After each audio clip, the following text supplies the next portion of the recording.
they get another good example besides just immortality is economics. It's another one of those things where it depends. So as the iRobot, it's not supposed to be that far into the future, even though we've got these robots. But seeing some movies where there's these other alien races, and yet people are bounty hunters because they want space credits or whatever. It's just another one of the inevitable results of the technology. This pre-singularity, but then post-singularity tech is that you would have the ability on a molecular level.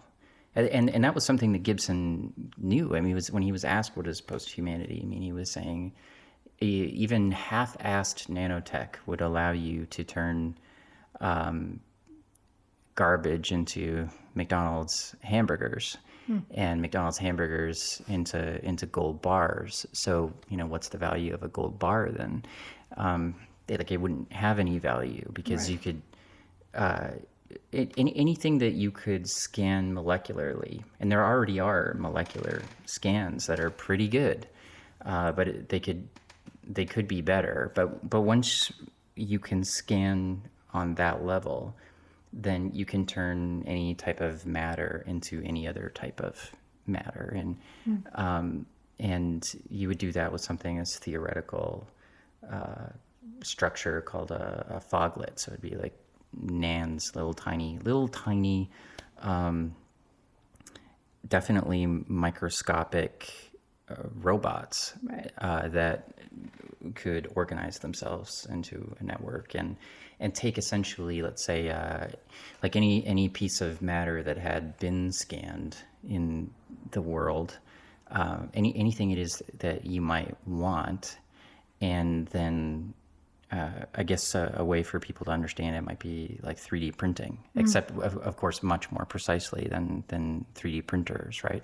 Like you and I have been able to 3D. We own a 3D printer, and we were able to 3D print props and 3D print in a pinch when something broke, like a holder for a microphone or something for a camera.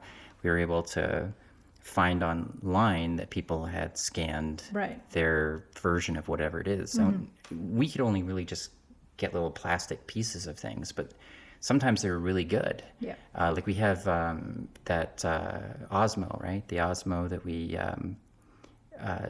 use for the Osmo Mobile. Yeah, we use Osmo Mobile, right? For it's for cell phones, but it's for your smartphone so that you can film with it. It's a stabilizer. And they sell their own pretty expensive holder, basically. Yeah. And it's expensive, and I think we did eventually get it. But prior to us getting it, you had printed one out with a 3D printer, and it was much better. Yeah. As somebody had just come up with one. Now that's a very first gen version though of the concept. But the idea is that once you can scan really anything, then these foglets of NANs, once they're working at a molecular level, could just turn whatever into whatever, and that of course makes that changes how you might look at something like the environment, like climate change, all these sort of catastrophes that are on the way. It changes because the composition of the atmosphere would be something that you would be able to change, and we'll call it easy. With that type of technology, easy. Currently not easy at all, so please don't say David Simpson thinks it's really easy, but I don't think it's easy. But what I'm saying is if you've got super artificial intelligence, so it's general artificial intelligence that is way beyond human level, superhuman. So we're talking not Einstein, but Einstein times 10 or Einstein times 100.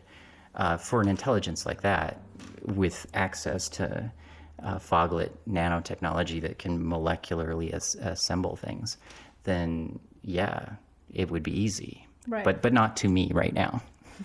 Didn't do it, man.